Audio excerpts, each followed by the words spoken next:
sürdürmekte olduğumuz faaliyetlerimize bir yeni etkinlikle devam ediyoruz.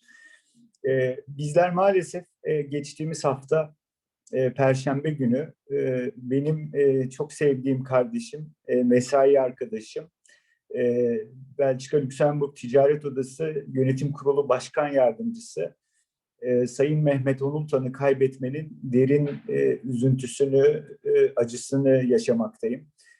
Maalesef pandemi bu kadar yakınımıza kadar geldi ve bir kardeşimizi daha bizlerden aldı. Ebediyete intikal eden bu kardeşimizin öteki dünyada rahat uyumasını ve rahat etmesini canı gönülden diliyorum. Kendisinin tüm yakınlarına, bizlere sabır, metanet ve başsağlığı dileklerimi iletmek istiyorum. Ve ticaret odamızın tüm üyelerine de aynı şekilde başsağlığı dileklerimi iletmek istiyorum. Je suis malheureusement très triste d'avoir perdu notre vice-président, Monsieur Mehmet Onultan, la semaine précédente. Nous sommes très tristes et j'ai voulu partager cette information avec tous les auditeurs, les participants. Et maintenant, je vais céder la parole à notre vice-président, Monsieur Tugrul Seremet. Tugrul Bey, sözü sizlere bırakıyorum ve mikrofonu kapatıyorum. Teşekkürler Levent Başkan.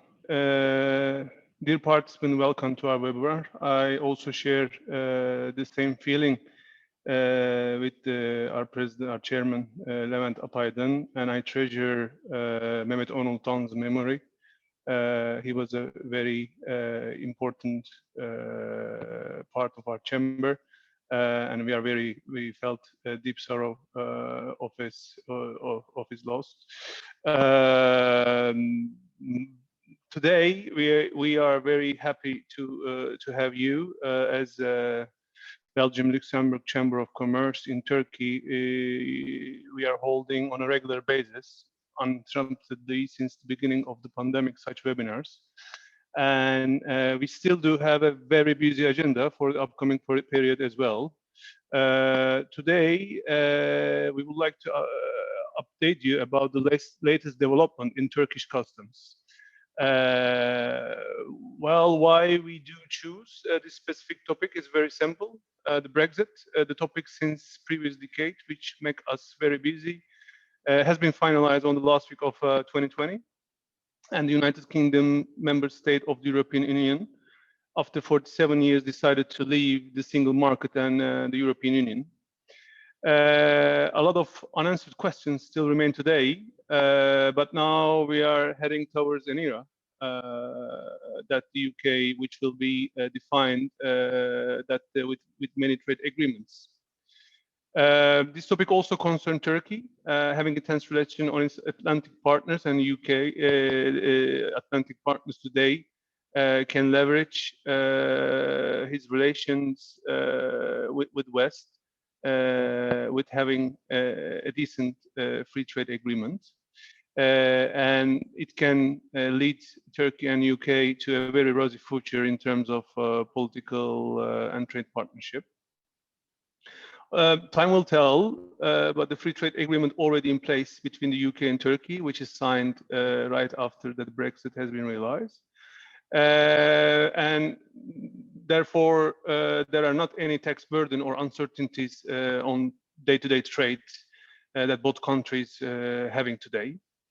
But on the other hand, due to the fact that Turkey is not allowed, due to the custom union, to make a free trade agreement on topic, which is not a part of European Union, the Turkey and the UK did not manage to have a free trade agreement, including the purchases and the services sector.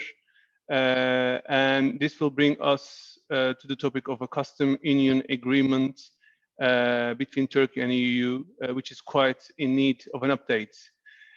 Without an updated CU agreement, Turkey and UK will not be able to make a free trade agreement, including these sectors. Well, having said that, now we do not have the ETER document enabling importing party to not pay custom duties for goods coming from UK. And therefore, the companies are mostly relying on the certificate of origin document. There are a lot of questions to be answered on certificate of origin document, and we should understand whether is there any need or this free trade agreement allows us to realize the importation procedure in Turkey without having a COO or an ATR document. Additionally, the goods transited to EU from UK, but not important, is also a subject of this question. So there are pretty much details that we have to be keen about on this topic. Finally today, our last topic, third and last topic, will be the custom inspection issues in Turkey, which we see a tremendous increase recently. And we do expect that this trend will go on quite some time. So that's also a very important topic to cover. And Barış Demirel is today with us, Director Global Trade Advisory at Deloitte Turkey. And he's a very experienced former statesman on custom and foreign trade field. And one of the people who can answer these questions with utmost details. So Barış Bey, welcome. We are happy to have you today with us. And the floor is yours right now. Thank you. Thank you. Apologies, I forgot one thing. Today we have a webinar. So in terms of you have question and answers, please write them down on the chat field, so the participant will be able to see. And our webinar is being recorded. So also I would like to share this information with you, dear participants. Apologies, Barış Bey. Sorry. No problem. Thank you very much, Tugrul Bey. I'm very happy to be together with you, Belgium Luxembourg Chamber of Commerce in Turkey. Today's topic is a very popular topic, and it's my topic. I have been involved in many activities similar to this kind of webinar. The Brexit and the customs duties, the additional procedures, additional requirements the authorities, the customs authorities are asking after the pandemics and after Brexit are all the issues the importers, the logistic companies are trying to deal with. I do have a presentation. I will first start with some numbers for those who have no idea about Turkey. I will start with the import-export figures, which have been declined in the last year significantly. That's in fact in line with the world trade trend in the pandemics. In the last year, the world export, the world trade declined around 9%, and Turkey's exports declined similarly around 6%. But on the import side, the imports increased. We don't know why. That's probably because of the demand of certain goods in the last year, that increased the imports despite the high foreign exchange rates. When we look at the first 3-4 months of the current year, we can say we have a better year. We will not have that much decline in the exports in this year. We will probably recover this export in 2021. Our export and import partners little bit changed in the recent year. The EU countries are in general the biggest partners of import and export. On the export side, the Germany is leading together with UK, Iraq, and USA. On the import side, we have Germany in the first rank. In the past, this was Russia, but in the recent year, the consumption, the energy consumption, was not that much compared to the other years. So Germany took the lead in this rank. Interestingly, the Switzerland is in the list.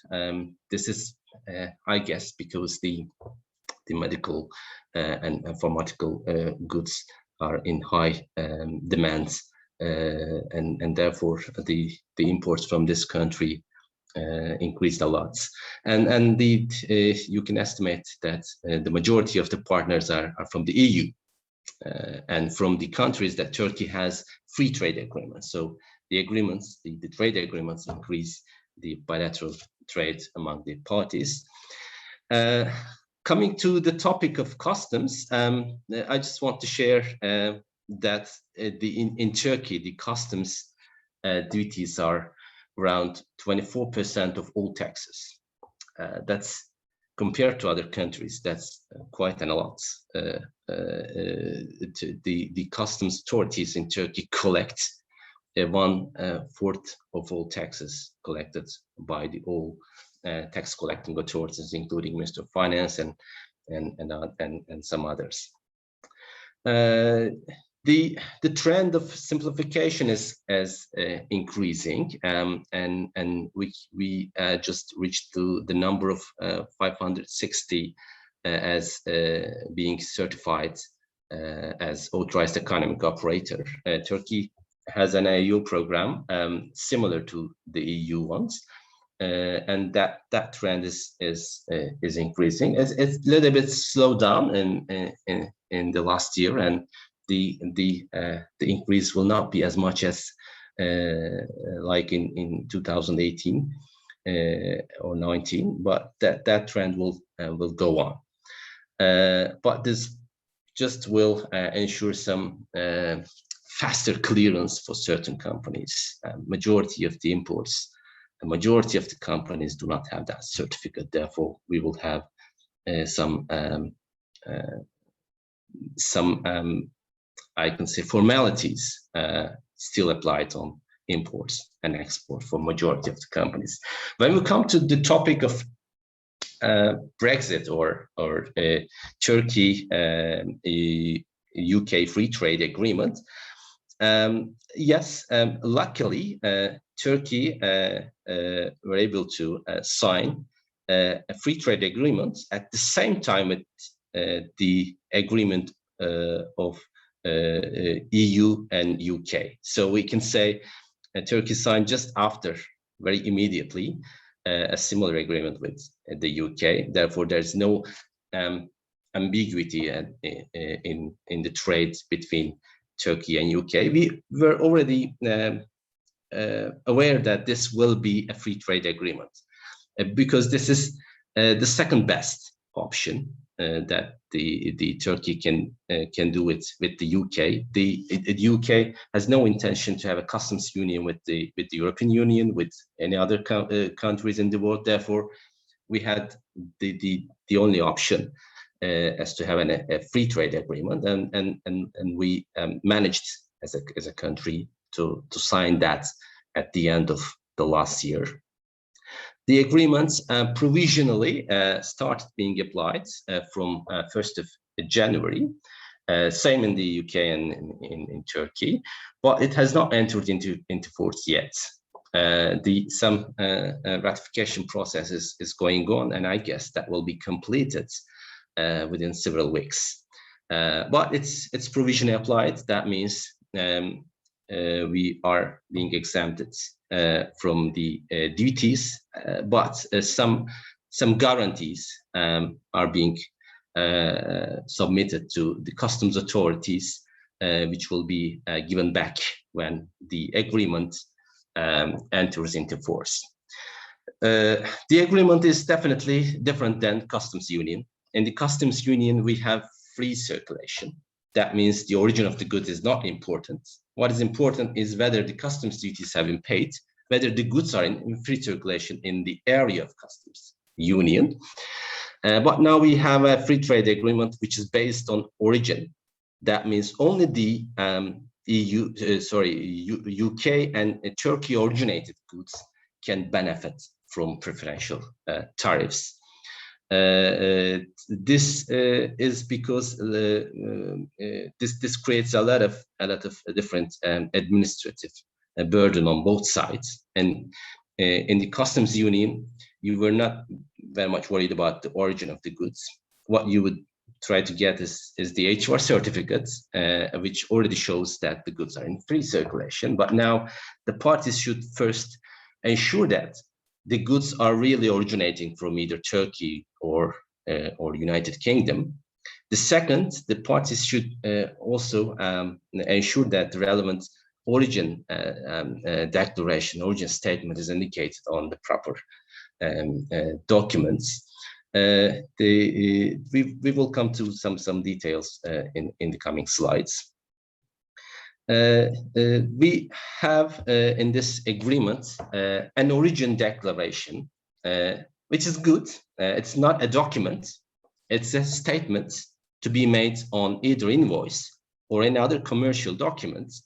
It doesn't have to be approved by any authority, by customs or Chamber of Commerce. So it's a self-certification by the exporter. That's good. In ATR case, you may probably know that it has to be approved by customs authority, but in this case, no approval is required. The agreement is based on a bilateral accumulation. All the agreements are based on, of course, bilateral accumulation. That means there is no diagonal accumulation in this agreement.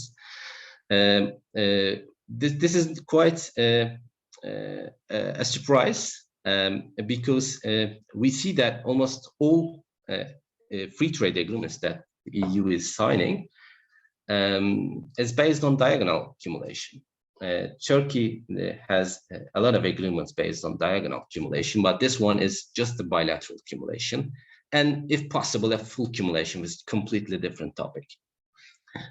But a nice to have is having that the EU originated inputs can be used in the production in an unlimited way. This is different than the EU-UK agreement. In the EU-UK agreement, Turkey is out of scope. Turkey, even though it's part of a customs union, is not part of the EU-UK agreements. It's like a third country, it's like China.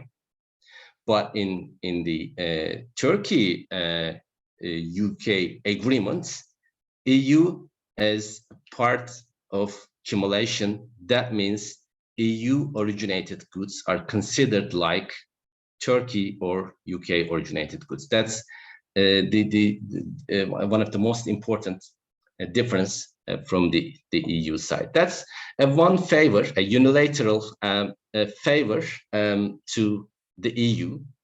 I guess the EU is not probably aware of this because the EU does not grant such favor to Turkey. For goods in transit, when the agreement signed, there was a lot of questions because some goods are in transit coming with the HR certificates. Some of them are coming from other countries, and there were a lot of questions on how they will be treated. That question had been answered with the regulations, and until the end of February, for goods in transit before 2021, the ATR certificates have been accepted by customs authorities. That's good to have, but it's not applied for goods in transit over the EU. We know that some UK originated goods come to Turkey over the EU, over some EU countries, Netherlands, Belgium, Germany, and some others. The ATR certificates was not accepted. in that case. And plus some additional taxes have been applied for those goods in transit over the EU. This will, in my view, show a difference in a better way. Before 1st of January, we had a customs union with the UK as part of EU customs union, of course. The customs union of Turkey with the EU includes the industrial products and processed agricultural products. And the proof was ATR movement certificate. The customs union does not include all the goods. It includes just the industrial products and processed agricultural products. Therefore, the rest is not subject to customs union. But luckily, we have, as Turkey, we have 2 different agreements with the EU. So before 1st of January, these 2 agreements were also applied in trade between Turkey and UK. One of them is the European Coal and Steel Community Agreement. That's a very old agreement, not part of customs union. That includes only coal and steel products. And we had also, we have also currently, of course, EC Turkey Association Council decision on agricultural products, which is in fact a free trade agreement on agricultural goods with the EU. And these 2 agreements also now excluding the United Kingdom. What we have now, is a free trade agreement covering all of them, industrial products, including coal and steel, processed agricultural products, and agricultural products as well. We don't have any more at ATR. We have now origin declaration, which is a statement that can be made on either invoice or any commercial document. The statement's quite simple. The only point that should be, in my view, taken attention is the signature side. The VAT signature is asked by authorities, so this signature should not be omitted when you make such a statement on either invoice or another commercial document. In order to show the difference from the past, this, in my view, will show the picture in a better way. In the past, our trade with the UK were based on ATR, or trade with the EU is based on ATR, and there were no worry about any origin of the goods. There were not any consideration on accumulation, because whether the goods are in free circulation or not was the only concern.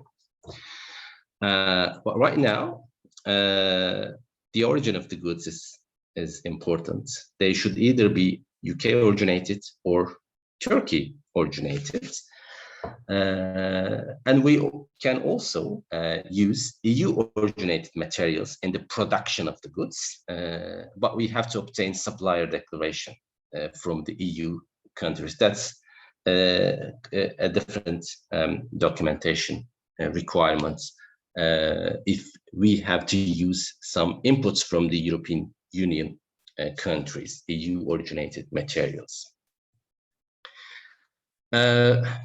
In the past, we had a no drawback rule in the customs union with the UK. That means when we use a third country input in the procedures like inward processing, we were not paying any customs duty. Yes, that's something suspended if you use such procedure. But when we export the goods to the customs union area like UK, we were obliged to pay compensatory levy. It's in fact customs duty that has not been paid at the import of at the imports from third country. In the current agreements, we don't have any drawback. There's no drawback rule. So drawback is possible. That means even if you use imports from third countries, even if you don't pay any customs duty because of inward processing, there will not be any compensatory levy. There will not be any customs duty to be paid in case those final product is exported to the UK. That's one of the most important difference. But the critical point is that in free trade agreements, we have direct transport. In the customs union, there is no such rule. In the customs union, nobody would care about where the goods are coming from, as long as the ATR is provided. But in the free trade agreements, the rule is that the goods should come from directly from the other party of the agreements. In case this one, UK Turkey, the goods should come from the UK. There is only one exception to that, is the in case the goods are being transit over third countries, the goods should not be subject to any processing there. The goods can be unloaded, loaded, can be kept in good condition to preserve them in good condition, but no more. That can be made, but that is based on a non-manipulation certificate. In other words, in case the UK originated goods are not directly coming to Turkey, they have to be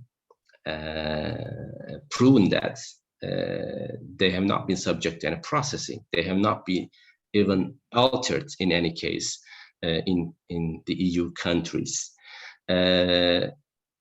If they have been cleared in the EU, then it loses the preferential origin. This could be possible at the imports from the EU, from the distribution centers, where those distribution centers collect also the UK originated goods. It's quite an important issue to have the administrative task to be completed in order to obtain the UK preferential tariff in Turkey. That means the goods which have been logistically transported over the EU countries should obtain some proofs that they have not been altered, they have not been manipulated, they have not been processed in the EU, and the relevant proof should show that they have not been customs cleared in the EU as well.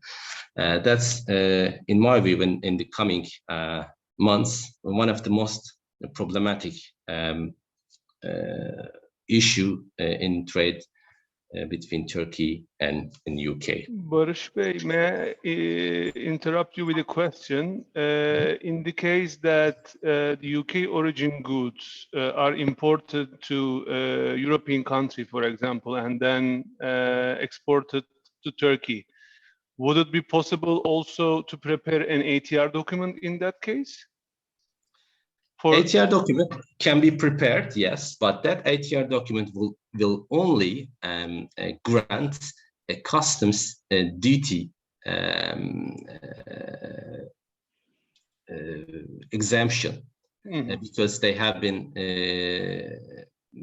just in free circulation, as if it's coming from China. It doesn't matter. They have been cleared in the EU. Okay, but the preferential rates would not be granted for, let's say, additional customs duties. So that will be an issue. So additional custom duties will remain intact upon importation in Turkey? Yes. Yes. So this should be for long-term solution, this topic must be taken into consideration, and companies need to prepare their supply chain that the goods shipped from UK to EU remain on transit and not imported, to not Yes. lose this preferential, this advantage. So that's a very important one. Definitely. If we had just the customs duty, yes, that would not be an issue. But if we have a lot of additional customs duties, and additional customs duties are charged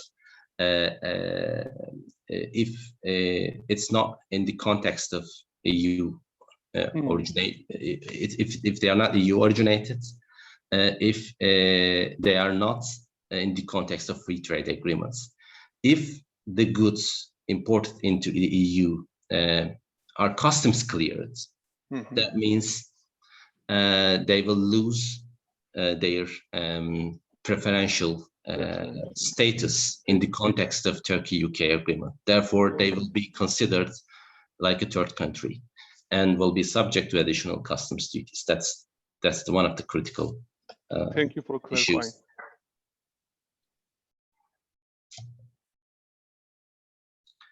So the customs and additional customs duty would be a problem in this case. So in our current arrangement has some areas, problematic areas that has to be considered very well.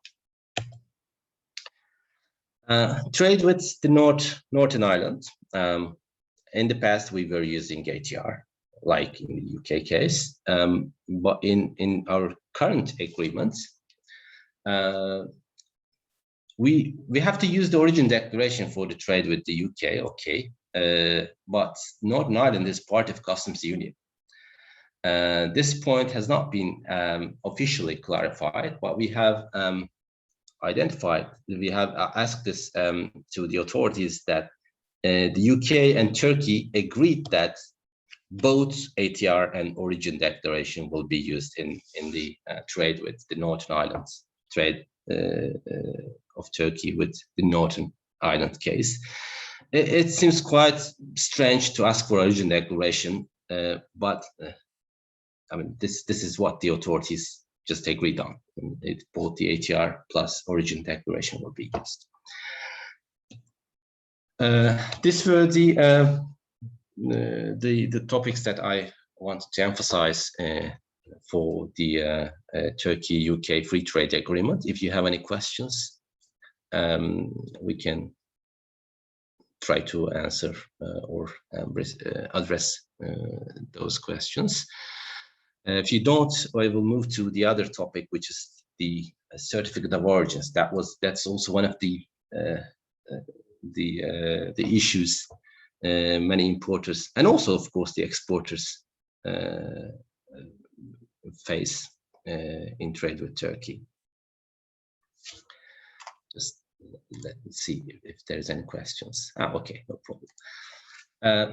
For the proof of origin requirements, in Turkey, in the past, when there was no additional customs duty, certificates of origin were not being asked by customs authorities.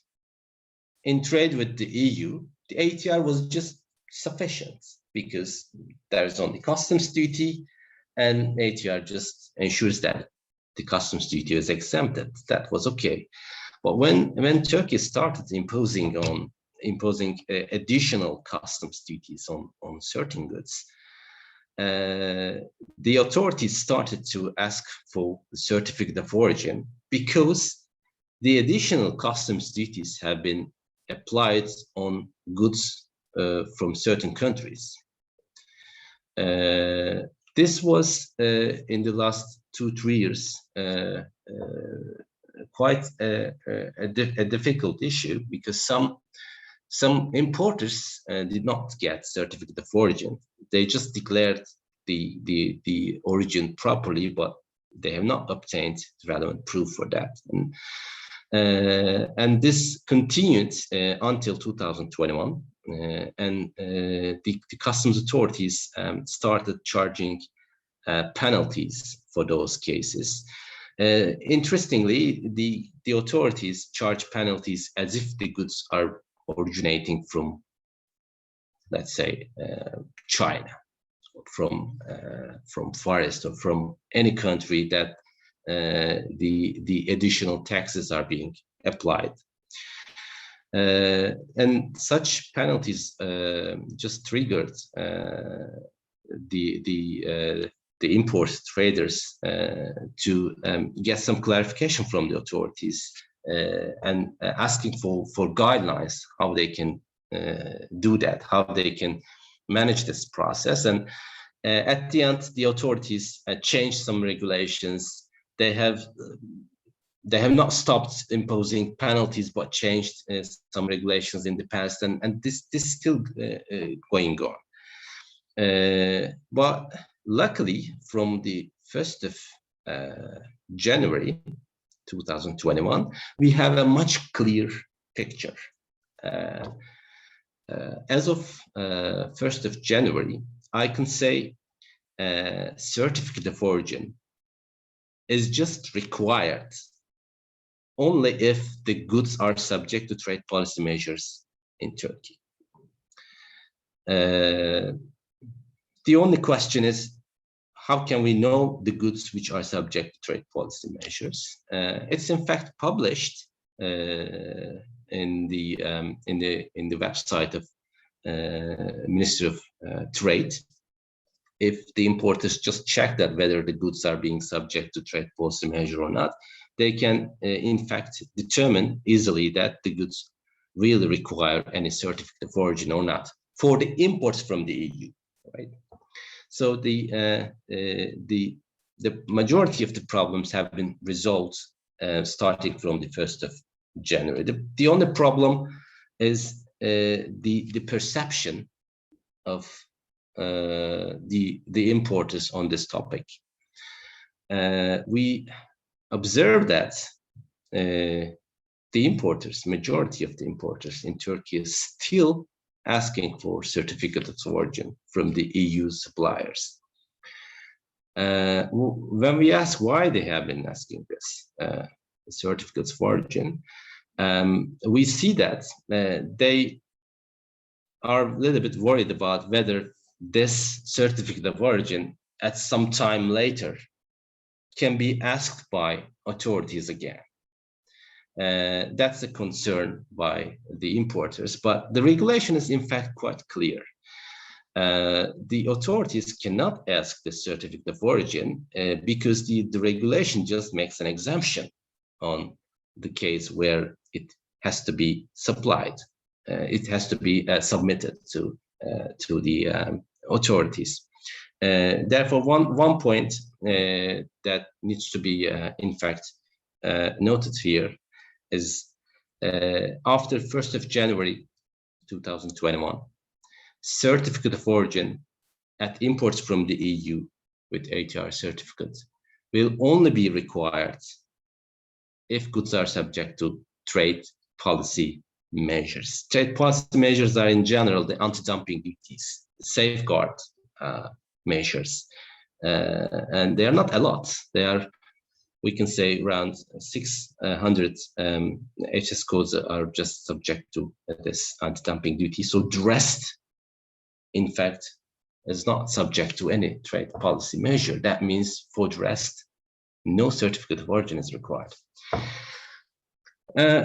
Due to COVID-19, the importers were not able to obtain the original certificates of origin, and therefore, in the last year,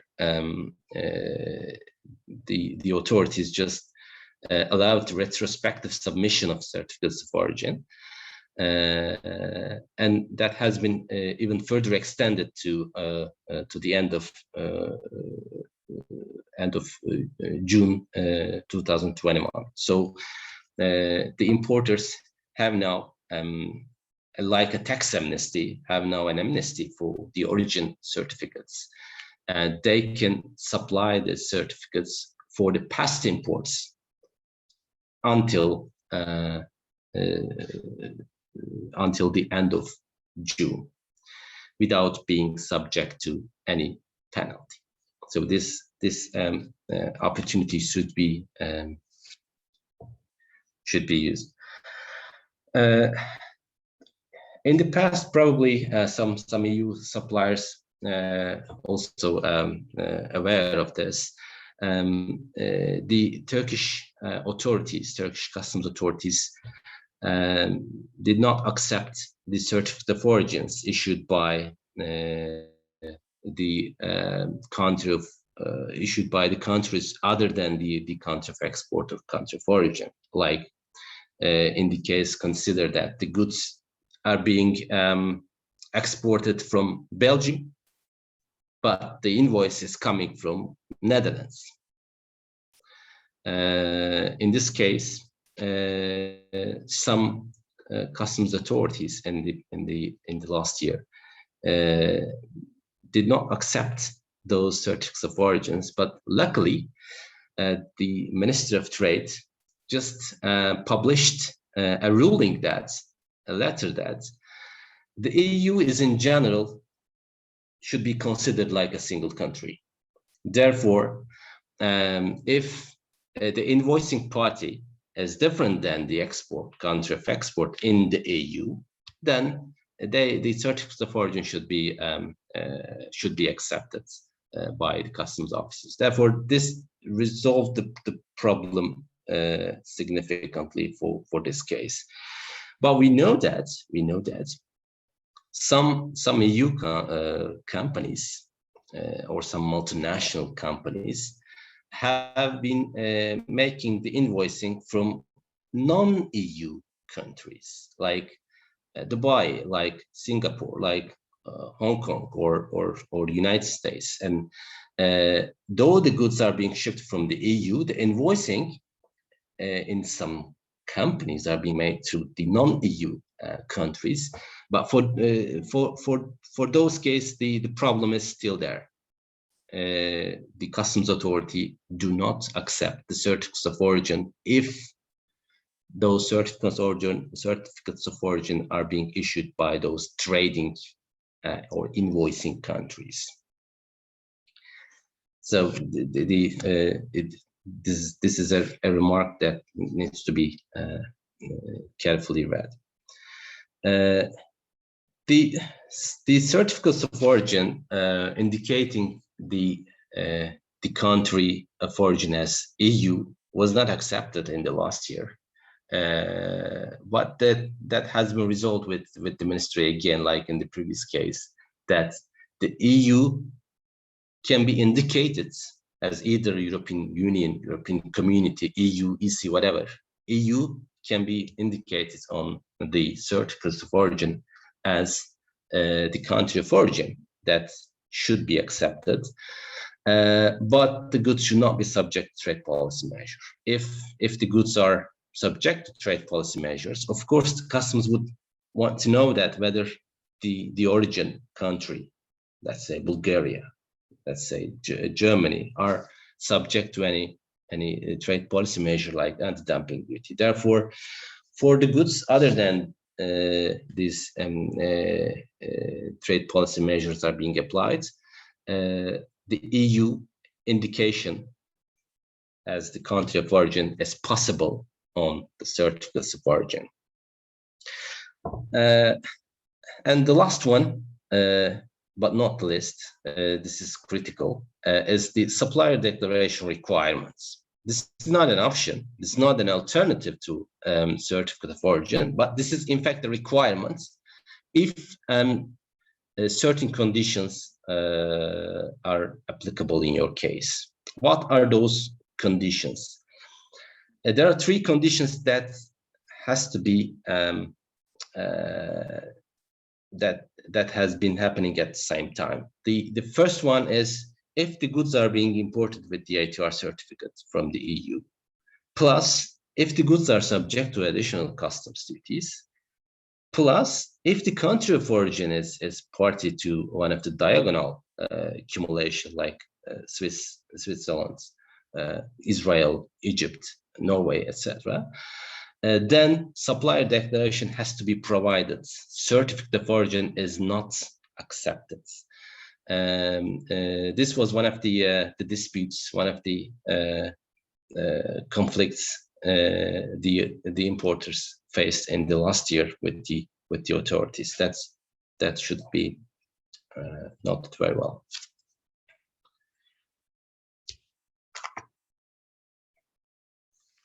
Yes, for the last part, the main issues in customs inspections or customs controls. Before just moving that one, I just want to mention some customs controls in Turkey. Like in many other countries, the customs controls are made both at import or export stage, at the transaction stage. Turkey has 4 different lane or control type. The yellow line, red line, blue line, green line. The red line that you can estimate it's the worst line. In this case, the goods are physically controlled. In the green line and blue line, no control is made. No control. But in the yellow line, just the documentary control is being applied.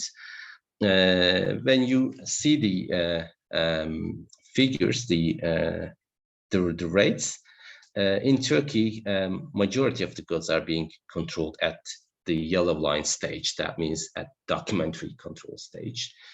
Just a small percentage is being controlled for the physical at red line stage by just physically controlling the goods with the documentation. Green line and blue line are just granted to certain companies like the AEOs, authorized economic operators, or trusted companies. So in those lanes, no control is being applied. And at export, it's around 31% for blue lane and 10% for the green lane. At the import side, the green line is 18%. This is now, I guess, around 20%. The customs controls not only made at just the transaction stage, the authorities make that controls, that inspections after the procedure have been finalized, after the customs clearance completed. Those controls are 2 types. One of them is secondary inspections that's made by, again, the customs authorities, but they just inspect whether the declaration was made correctly. So this is a second stage inspection after the customs clearance is completed. This is made over, in general, over documents and over the database by comparing with the other companies, by comparing with the relevant databases inside the customs authority. And the customs authority has also customs audits, which are in fact the most comprehensive inspections of customs filings, customs files, and around 400-500 companies are being subject to this type of customs audits. And those audits are in general focusing on the accounting side, on the agreements side, intercompany payment side, on the bank transactions, on the other tax declarations like VAT and the withholding tax, etc. So in the customs audit, the authorities are in fact inspecting the other aspects of the customs declaration, which cannot be seen on the declaration itself. What are those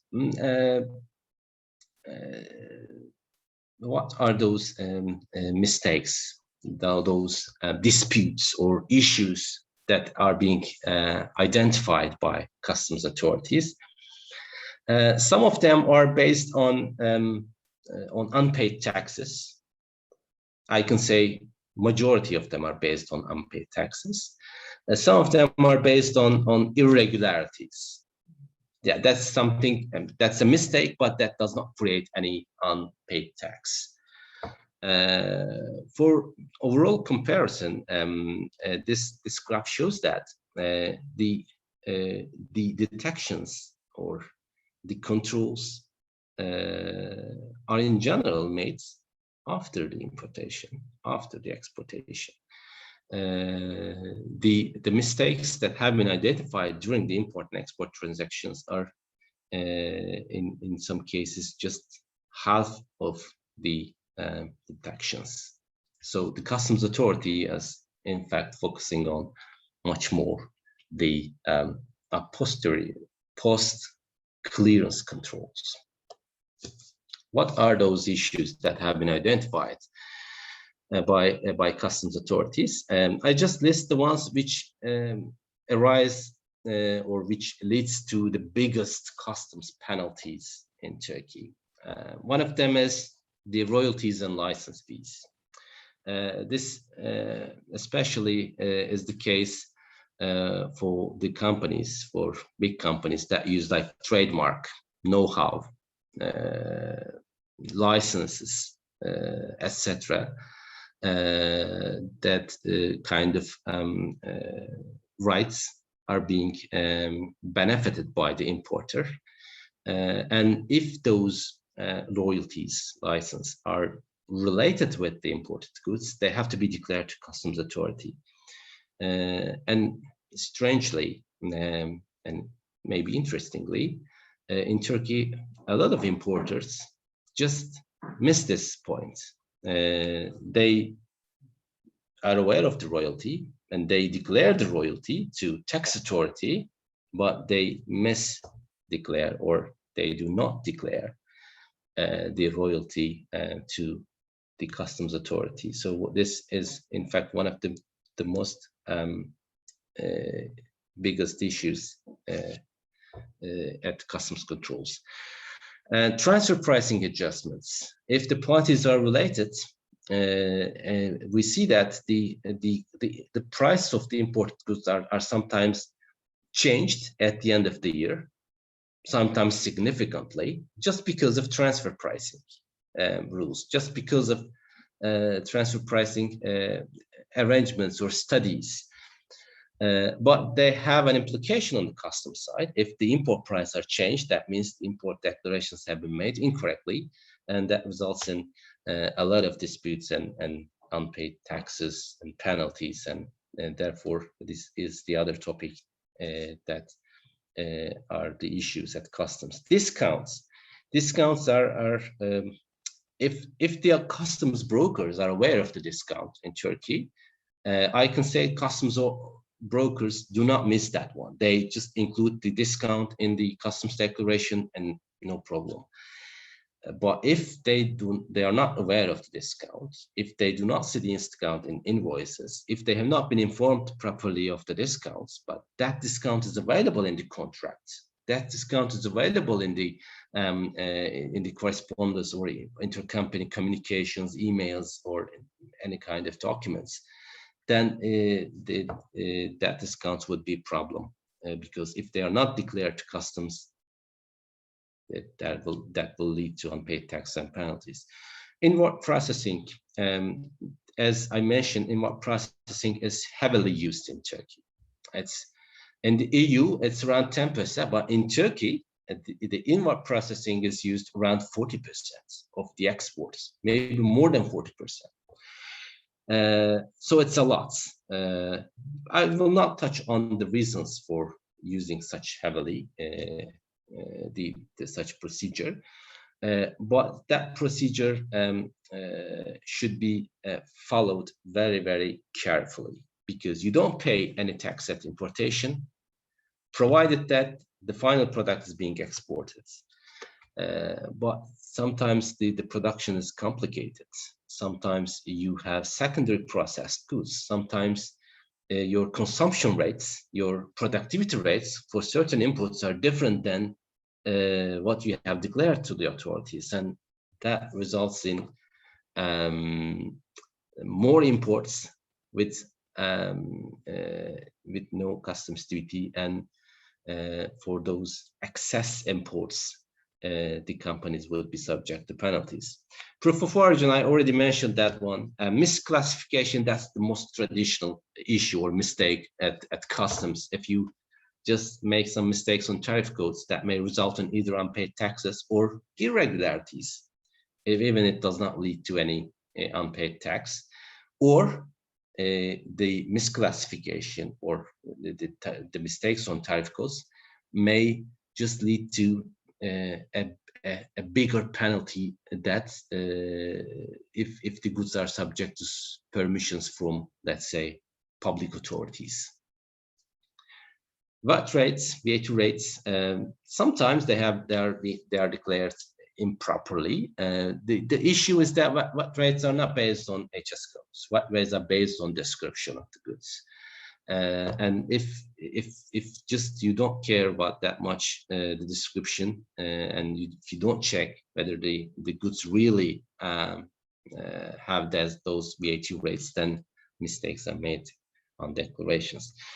VAT tax base, the local expenses are just part of VAT tax base, and if they are not estimated properly, if they are not declared properly, then an under-declaration of VAT base would result in unpaid taxes. And damage and detention expenses, as in the last year, was one of the main issues at customs, because a lot of importers just omit to declare this detention or damage expenses or costs at customs.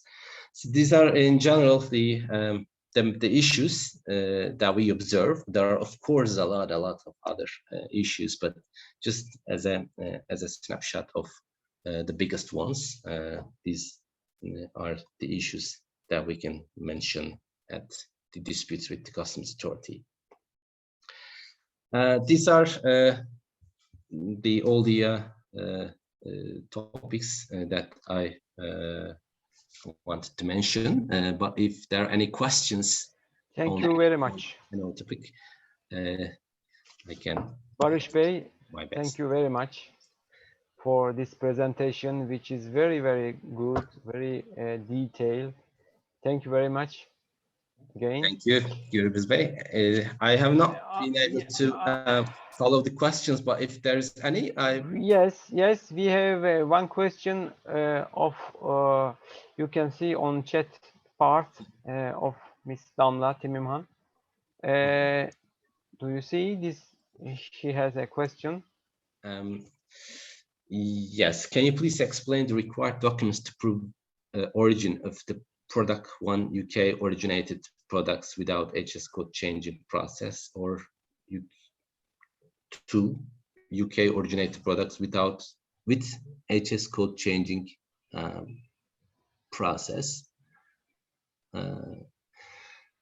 You mean the required documents as in the production stage? I guess when you make an importation, when you make a production, you need to know that the inputs are being originated either from the UK or from the EU countries, EU originating goods. Therefore, you have to have a proof for this. For the UK one, that's okay, you have the origin declaration, but for the EU one, EU originated materials, a supplier declaration would be used or sufficient for your records to prove that you are using EU originated materials in the production of the goods. I guess that's the point. It's irrelevant of the rules of origin, product specific rules of origin. It's applied on all goods which can benefit from the agreements. Yes, thank you very much. Maybe we can wait for just 1 or 2 minutes. In the meantime, may I ask a question, a general question about your final slide about the royalties and license fees and declaration? Yes. In the customs. If there is an importation or exportation on intangible good? For example, a software. Good question. Yes. And what's happening? Yeah. Yes, the imports of software is one of the other issues that the importers may face at customs. I can say if the software is inside a medium of or inside like in the CD, USB, whatever, A device transporting. Yeah, in a like physical transport carrier, right? In a physical carrier like USB CD, the software itself is not subject to customs duty, but the software value is subject to VAT. So if it's coming from, let's say, China, then the software value will not be subject to customs duty, the additional customs duty. So it will just be subject to VAT. That's the issue. But the problem in software importation, in my view, is the softwares that have been embedded into the machinery. A lot of importers in Turkey import some equipments, machinery, and those equipments already includes a software inside the machinery, and the value of that software is not charged at the time of importation. Then the importer has a problem. Importer is expected to include the value of software in the value of customs, in the value of the imported goods, because the software included in the machinery is not considered as the software included in the carrier medium like USB CD. Softwares in the machines, in the equipments, are considered as part or component of that machine or equipment. So if we have some importers and they import such kind of equipments, machinery, they should be very careful about this. Okay, thank you very much for this clarification. Now we are coming to the end. If there is no question, I don't see anything. Then I thank you again for being with us, for present us this topic and explain in detail. Thank you very much. And I thank you also to the, thank you. You are welcome. Thank you also to the participants, to all members. Thank you very much. And see you in our next webinar. Bye-bye. Have a good day. Thank you very much. Thank you. Bye-bye. Bye-bye.